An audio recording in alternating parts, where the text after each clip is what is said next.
I died a year ago. That's why no one responds to my words. Today, a neighbor gave us some oranges. Do you want to eat some? These oranges are really good, from Florida. I'll leave them in the kitchen, so eat them if you feel like it. Well, I'm going to bed now. Good night. It feels like I'm no longer in this world, and my words can't be heard. Their responses are so absent that I might as well be talking to myself. For about a year now, we've had this one-sided communication. I live with my eldest son and his wife, but at some point, they stopped responding to me. Being ignored like this repeatedly is worse than being told, shut up, or don't talk to me. Yet, when they want to dump chores on me, like a make meal or a clean up, they throw these demands at me, making it even more unbearable. Yes, it's terrible, but even those disdainful words sometimes make me happy because I've been ignored for so long. Then, I realize how pathetic I am, feel sad, and get hurt over and over again. I don't expect them to remember that I gave birth to them, but is this how you treat your parent?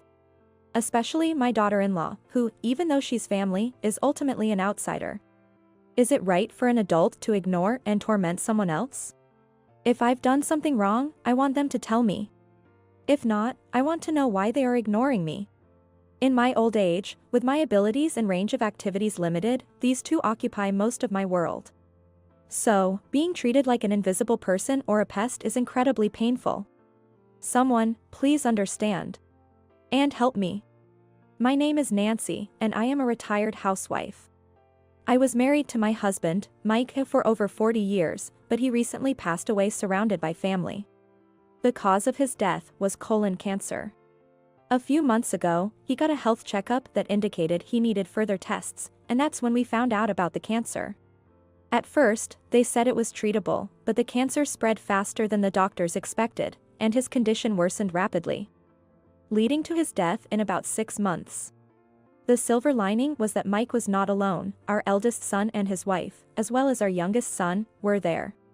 When we were informed about Mike's cancer, Dr. Smith told us, even if this cancer is treated, due to his age, it's uncertain how many more years he will have. I've heard that the first 5 years after cancer treatment are crucial. So, I wanted to ensure that even if something happened to Mike, he would at least have a fulfilling life, so I gathered my sons. I suggested to my eldest son and his wife that they live with us, and asked my youngest son if he could move back home. While my eldest son, John, was hesitant, his wife, Laura, readily agreed, saying, "Of course, we'll live together." So, the decision was made quickly. However, my younger son Tom, due to his job, found it difficult to move, so he couldn't live with us. Even so, he made time to visit and check on my husband Mike whenever he could. With these arrangements, Mike passed away surrounded by his family. The time Mike, John, Laura, and occasionally Tom spent together was the most fulfilling and enjoyable period in recent years. So no one expected it to end in just 6 months. After Mike's funeral, a few days later, I asked John and Laura if they wanted to continue living together. Originally, it was for Mike's sake, and it felt unfair to continue living together out of convenience. I'd be lying if I said I wasn't lonely, but I didn't want John and Laura to think I used Mike's illness as an excuse to have them take care of me. Sure, there might come a time when I need someone to take care of me, but for now, I think I'm still okay. Therefore, if John and Laura had said, "We want to stop living together," I was ready to accept that. However, Laura said, "No, we don't need to stop living together." It might sound rude to say it was unexpected, but it was a relief for me, who had prepared for the worst. "Thank you, I appreciate it."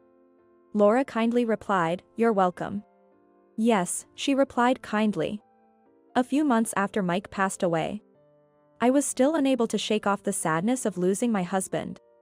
But I thought that if I continued to get along with my son and daughter-in-law as before, I would eventually recover. However, something unexpected happened.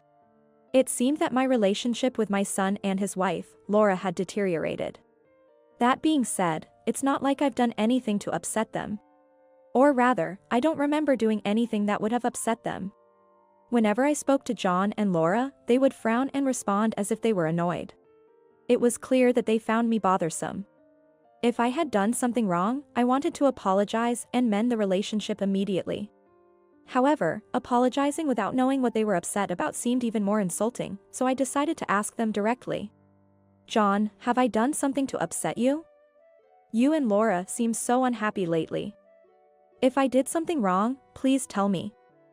I'll be careful. As I asked, I noticed that deep furrows were etched between John's brows. Despite his obvious displeasure, he said, nothing. I asked Laura the same question. She also responded, nothing in particular. But despite their words, they continued to respond irritably when I spoke to them and eventually started ignoring me altogether. Today, a neighbor gave us some oranges. Do you want some?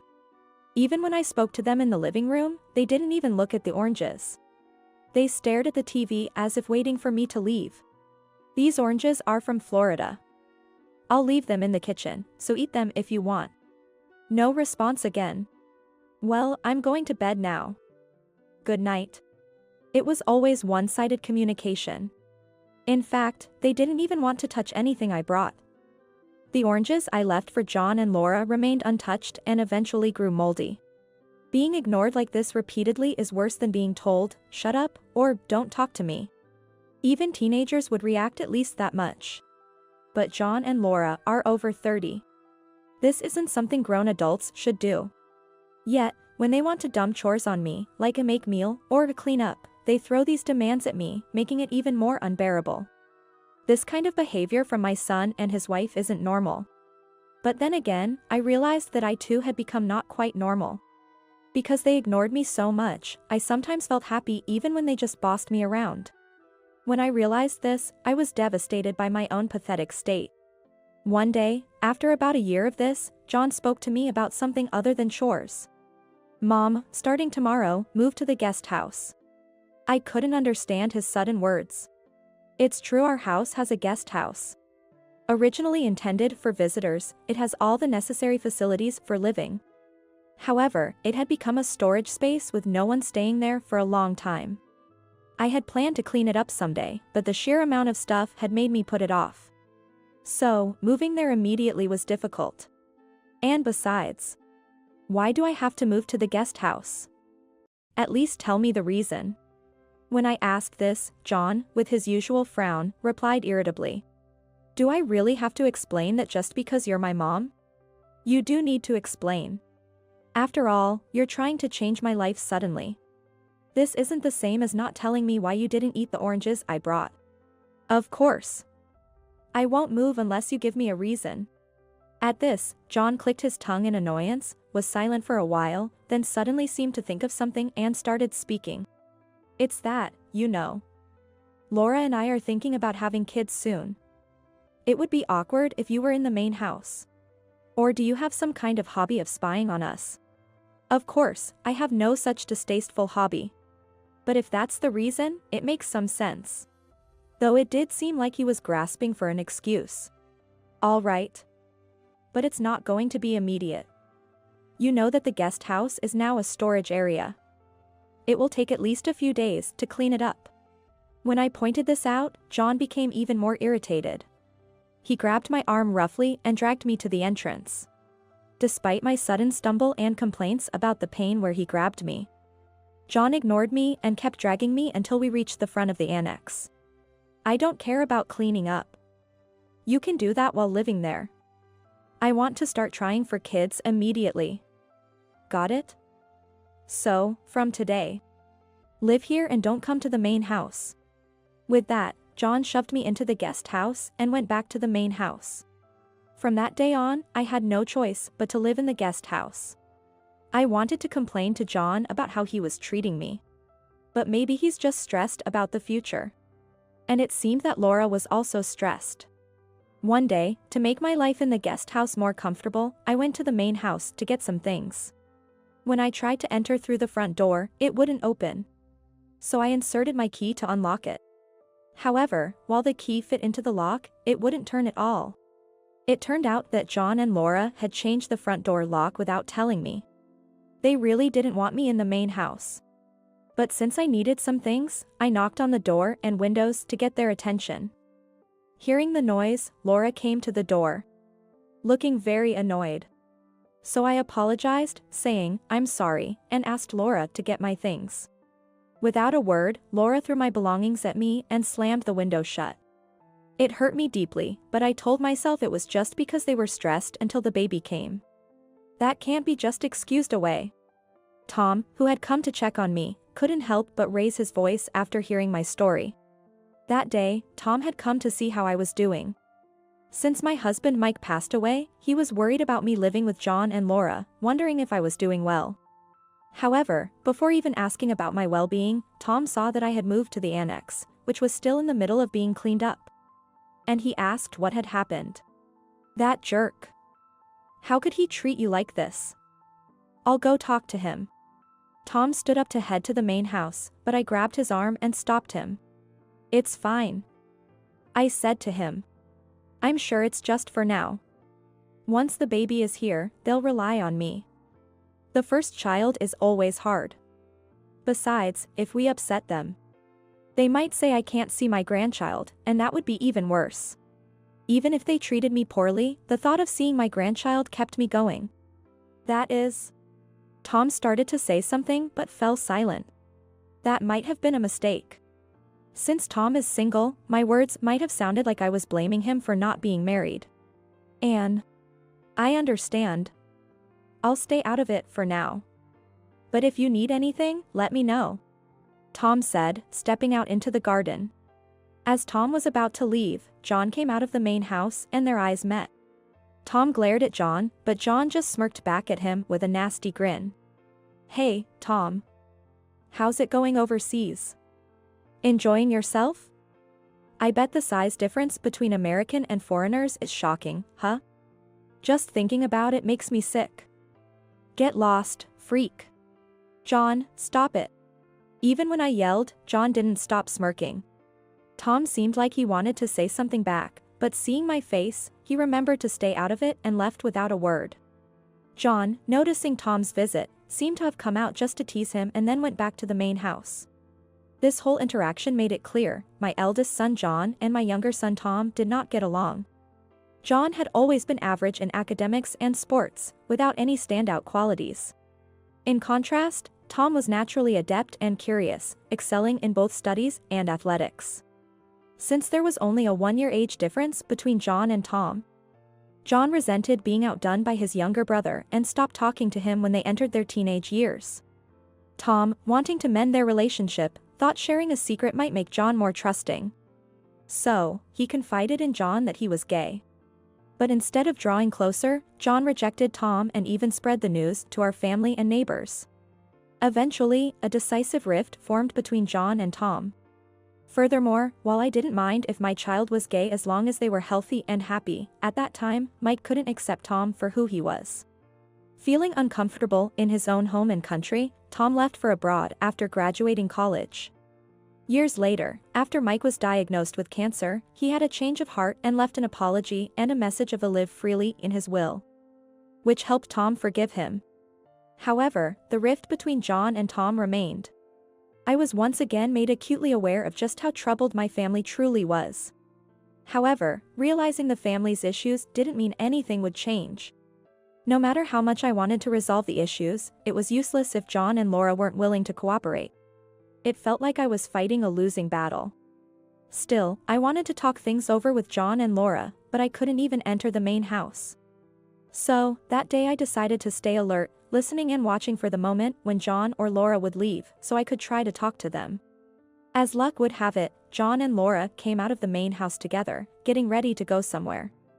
I approached them to talk, but they brushed me off and refused to listen.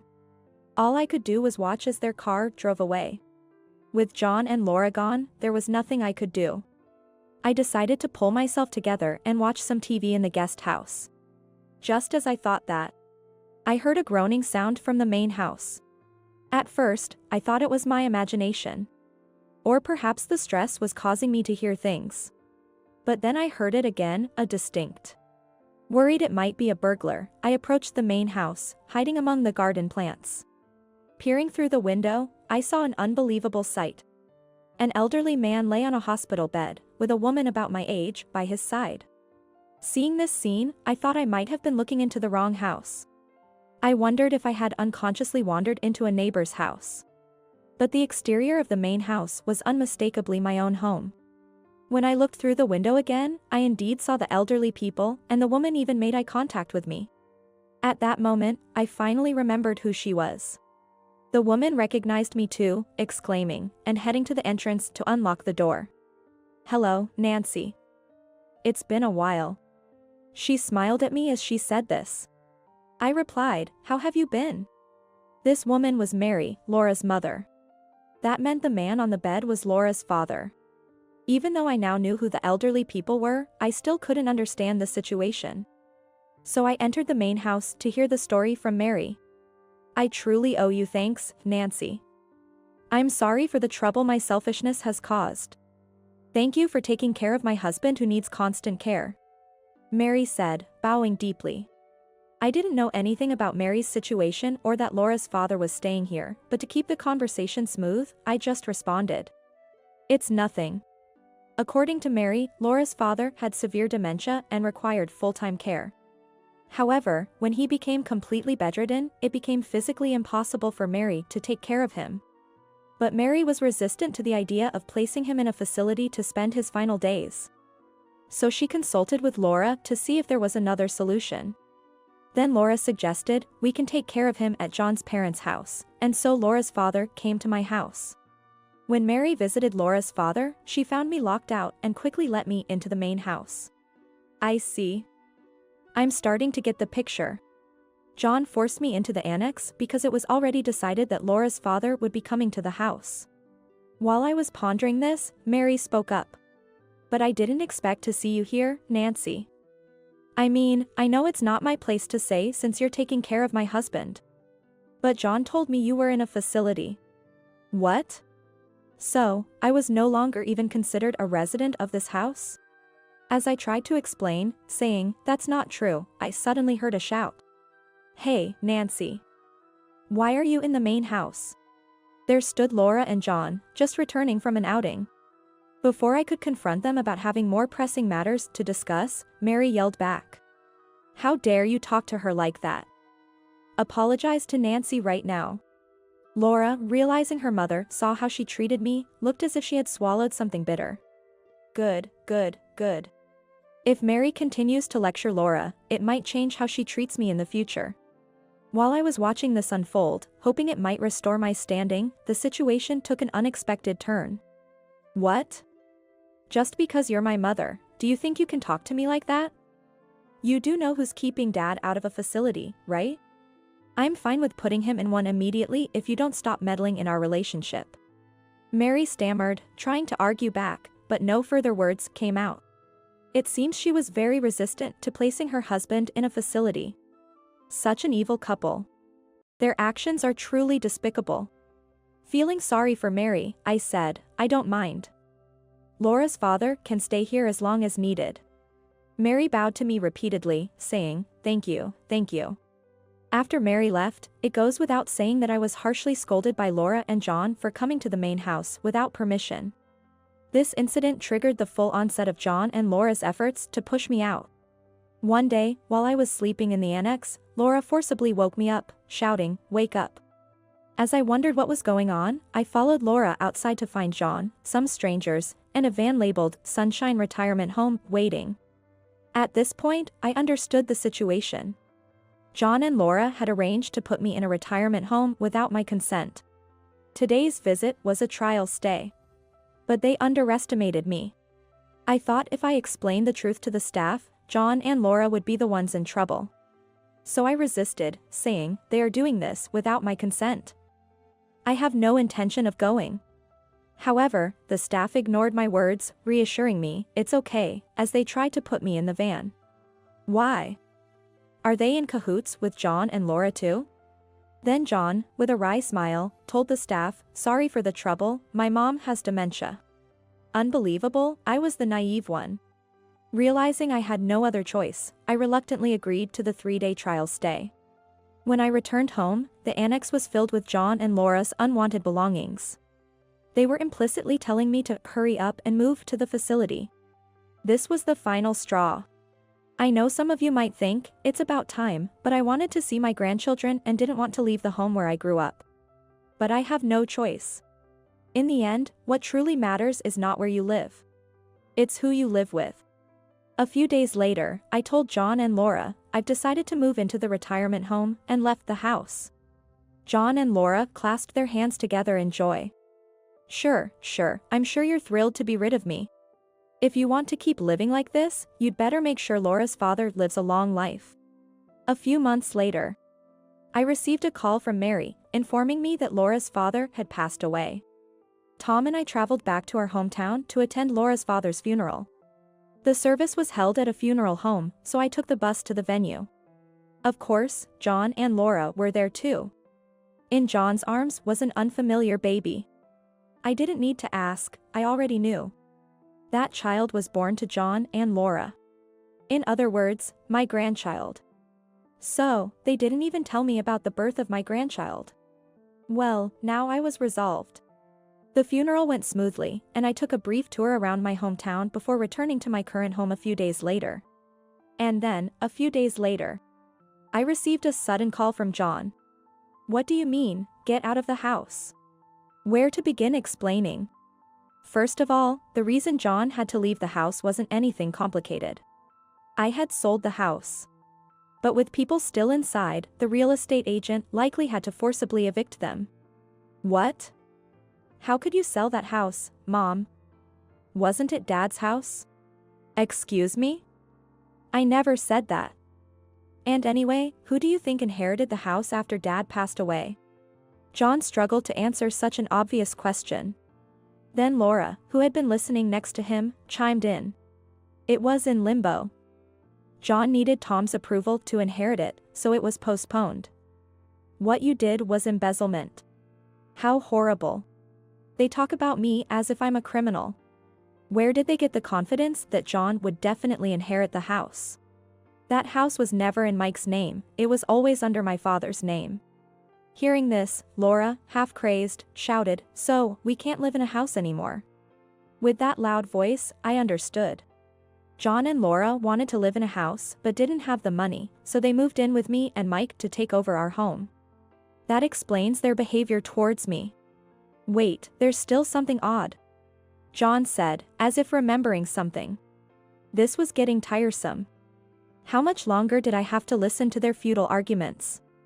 I hadn't done anything illegal or wrong, so nothing they said would change anything. Honestly, I wanted to hang up immediately. But perhaps listening to it all was my final duty as a parent. So, I patiently listened to John's words. Then what about the property taxes, fire insurance, and other monthly expenses? You're not working, and you're not old enough to receive a pension. You don't have that much savings, so were you skipping payments? This couple was determined to make me the villain. Then, my phone suddenly moved away from my ear. If Mom hadn't paid, would you have covered it, John? Huh? Tom? Why are you there? When did you come back? Actually, Tom had been listening to John and Laura's tirade the entire time. I'm in Japan, in my own house. Right now, I'm living with Mom and my partner. But Mom was in a nursing home. Foolish. After treating me so poorly, they easily believed my words. Do they think that parents won't retaliate against their own children? Yes, unlike you, Tom invited me to live with him. Not only that, he covered the property taxes, fire insurance, Mike's medical expenses, and even the funeral costs. Honestly, it feels a bit pathetic to rely on my child so much, but Tom says it's just pocket change for him. Next to me, Tom provoked John further, saying, Yeah, this is just basic filial duty.